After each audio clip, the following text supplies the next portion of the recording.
গুলো কোথায়, এইটার থেকে কিভাবে নিজেকে উত্তরণ করা সম্ভব। হাজরিন, হযরত ওমর রাদিয়াল্লাহু তাআলা একদিন তিনি জুমার খুতবা দিচ্ছিলেন, তখন তিনি চিৎকার করে মহিলাদেরকে বলল যে তোমরা বিবাহে তোমাদের পুরুষদের মহারণা সহজ করে দাও। তখন এক নারী বলল, না, আল্লাহ কোরআনে আল্লাহ যেভাবে মোহর ধার্য করেছে সেভাবেই মোহর হবে, আপনি আল্লাহ কোরআনের বিধানকে সহজ করতে পারেন না।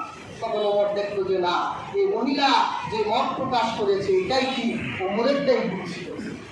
তাহলে হাজরিন, মত প্রকাশের স্বাধীনতা থাকতে হবে, এটা মানবাধিকারের একটি গুণ।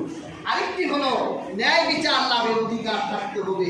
অন্যায় যেই গুণ শাস্তি তাকে পেতেই হবে। রাসূলুল্লাহ সময়ে ফাতেমা বিনতে কায়েস নামের এক মহিলা চুরির অপরাধে যখন অভিযুক্ত হলো, রাসূলুল্লাহ বলল তার হাত কেটে দাও। তখন সম্ভ্রান্ত সাহাবায়ে কেরাম চিন্তা করলেন, কুরাইশ বংশের ফাতেমার হাতকে যদি কেটে দেওয়া হয় তাহলে আরবের মানুষরা আমাদের কুরাইশদেরকে ঘৃণা করবে। তখন রাসূলুল্লাহ নাতি আরেক বর্ণনায় হযরত উসামা, তাকে রাসূলুল্লাহর কাছে পাঠানো হলো যে এটার বিচারটা অন্যভাবে করা যায় কিনা। তখন রাসূলুল্লাহ তিনি মিহরাবে দাঁড়িয়ে চিৎকার করে বলিষ্ঠ কণ্ঠে বলেছিল, লাউ আন্না ফাতিমা বিনতে মুহাম্মদ সাল্লাল্লাহু আলাইহি ওয়াসাল্লাম লাকাতাতু, শুনে রাখো, ফাতিমা বিনতে কায়েস তো দূরের কথা, আমার মেয়ে হযরত মুহাম্মদ সাল্লাল্লাহু আলাইহি ওয়াসাল্লামের মেয়ে ফাতিমাও যদি চুরি করত, আমি মুহাম্মদ রাসূলুল্লাহ আমার মেয়ের হাত থেকে কেটে দিতাম। রাসূলুল্লাহ তিনি আইনের সুষ্ঠু বিচার ব্যবস্থা, এটা মানুষের অধিকার, এই অধিকার খর্ব করা যাবে না। সর্বশেষ মানুষের আরেকটি অধিকার, মানবাধিকার হলো অর্থনৈতিক নিরাপত্তার অধিকার। আপনি সম্পদ কামাই করেন কিন্তু চাঁদাবাজ এসে সেই সম্পদগুলো নিয়ে যায়, এটাও তো অর্থনৈতিক নিরাপত্তার অধিকার ব্যাহত হয়।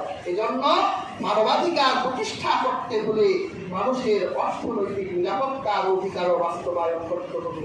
যার আজই পৃথিবীতে ইসলামী একমাত্র মানুষের মানবাধিকার প্রতিষ্ঠা করেছে। আমরা যদি ইসলামের কাছ থেকে আমাদের মানবাধিকারগুলো জেনে নেই তাহলে দেখবেন একটি দেশ সোনালী সুজলা সুফলা হয়ে উঠবে, পৃথিবীর প্রত্যেকটি দেশের কাছে মডেল এবং আইডল হয়ে যাবে।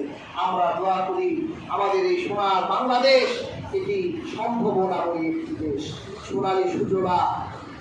এই মাটিতে আল্লাহর অলিরা ঘুরে আছে। এই দেশের মাটি বড়ই উর্বর।